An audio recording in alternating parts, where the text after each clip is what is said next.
Hello, my name is Leslie Foster, and today's date is January 2nd, 2024. And today I'm going to present my Unit 2 case connection paper. And to begin, I decided to go with case number 4.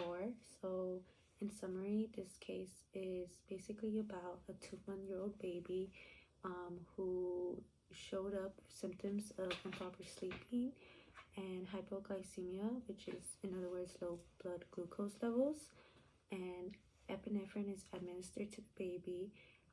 However, the baby shows no increase in blood glucose, but instead increase in blood lactate, and also showed symptoms of hepatomegaly and a temporary rise in glucose levels. So for this case, based on the results of the physical exam of the scenario, the most likely diagnosis for this patient is option C, which is glycogen storage disease, which is the inability to use glycogen. And this is characterized by a metabolic disorder that disrupts the ability to maintain blood glucose levels during the fasted state. The key symptoms that showcase this metabolic disorder include hypoglycemia, increase in blood lactate, hepatomegaly, and inability of maintaining blood glucose within a normal range during fasting. A major sign of glycogen storage disease is hypoglycemia, which is otherwise known as low blood glucose levels. And in our course, lecture 6.2, glycogen synthesis and glycogenolysis, when discussing disorders regarding glycogen, we determined that deficiency in enzyme glucose 6-phosphate is a hallmark of glycogen disorders and can ultimately lead to hypoglycemia, as it is required to dephosphorylate glucose 6-phosphate to release glucose into the bloodstream. And absence of this enzyme will inhibit the body to utilize stored glucose for energy fuel during fasted periods. Secondly, increase in blood lactate also signals a disruption in the glycogen pathway because lactate is produced as a byproduct during anaerobic metabolism, which is prioritized when utilizing glycogen as an energy source is unavailable. Epinephrine administration causes a shift towards anaerobic metabolism to achieve energy demands. As the diagnosis describes a rise in lactate byproduct, but no significant rise in blood glucose as a result of epinephrine administration. This indicates that there is an underlying disorder involving the utilization of glycogen. Additionally, the laboratory findings suggest a liver edge 4 centimeters below the right costal margin, implying that an enlarged liver, which is also known as hepatomegaly. This is a result of glycogen accumulation in the liver because it cannot be properly broken down, so the liver continues to expand to maintain the glycogen stores.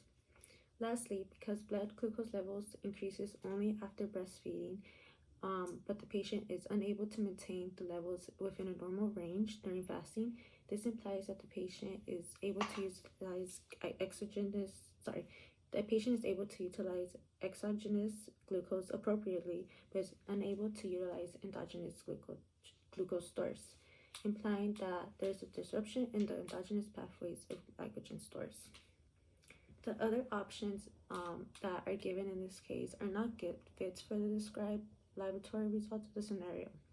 Option A, which is hereditary fructose intolerance, is not relevant in this case because this disease involves deficiency in enzyme allylase B and unavailable free phosphate, causing a disruption in fasting metabolism and irritability after consumption of fructose. In this scenario, the infant has been on a breast milk diet, which is mainly composed of lactate, which is a disaccharide composed of glucose and galactose. Thus, fructose does not have a strong association in this case. Therefore, option A would not be a good option for this case. Option B, which is galactosemia, is also not an accurate diagnosis of this metabolic disorder because classical galactosemia is characterized by disorders revolving accumulation of galactose. and elevated galactose 1 phosphate in the liver. Although symptoms of this disorder also include hepatomegaly and hypoglycemia, which is stated in the physical examination of this case, the other symptoms described in the scenario above are more apparent in infants and can be life-threatening due to its impact on infant development. Lastly, option D, which is glucose 6-phosphate dehydrogenase deficiency, is not applicable to the scenario because glucose 6-phosphate aids in red blood cells from oxidative damage and destruction in the pentose phosphate pathway. Patients who suffer from this illness experience cell hemolysis, jaundice, and anemia.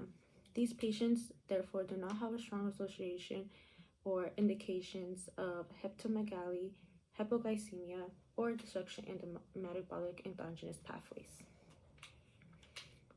For my second case, I chose case number 2, which basically describes a scenario where a 16-year-old female is diagnosed with a deficiency in muscle glycogen phosphorylase, and she is concerned about the metabolic consequences of this disorder. So the first concern she has is that she wants us to explain how muscle glycogen is used normally during exercise. So, in healthy individuals, muscle glycogen is used as fuel source during exercise.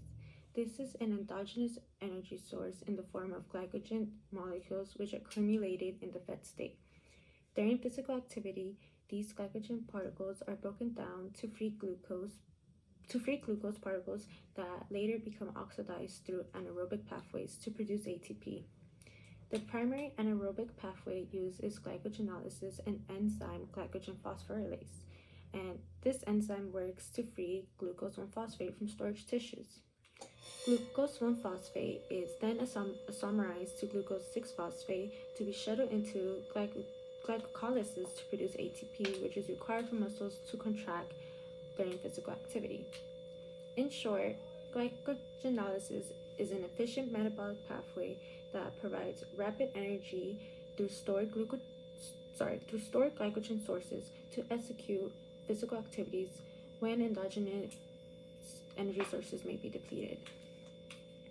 So her second concern was that she enjoys taking long walks, but she is not sure if she would still be able to carry out this activity due to her deficiency. So, although walks are not a form of an intense physical activity, it still requires the use of glycogen phosphorylase to efficiently provide the energy to carry out the walks. Ultimately, it all depends on the severity of the case, and that will determine the capacity and length of the walks that the patient may execute. If the patient has severe deficiency of glycogen phosphorylase, then the patient may encounter inefficient breakdown of glycogen into glucose to use for energy and may feel fatigue as energy fuel from glycogenolysis is depleted. However, there are other ways that the body can provide energy fuel during stress conditions, like lipolysis or gluconeogenesis. Her third concern was that as a result of this deficiency, would she need to be having to wake up in the middle of the night to eat in order to maintain her glucose levels. So despite the fact that the enzyme deficiency may cause disruptions during physical activity, waking up at night to maintain blood glucose levels may not be needed, as there are other ways to elevate blood glucose levels. Specifically, the liver also carries out its own glycogenolysis to support blood glucose in the fasted state. It works similarly to muscle glycogenolysis, as it also releases glucose 1-phosphate to be isomerized to glucose 6-phosphate and subsequently dephosphorylate by enzyme glucose 6-phosphatase to elevate glucose levels within the normal range during prolonged fasting. Therefore, the body may shift to other endogenous pathways to reach energy demands, and waking up at night to eat may not be necessary to maintain her blood glucose levels within a normal range. Her last concern was that would she have to worry about excessive lactate during intense exercise. And although lactate accumulation may increase due to the reliance of anaerobic metabolism during physical activity, when oxygen supply has depleted, the body reverts to glycogenolysis to produce ATP by extracting glucose from glycogen molecules.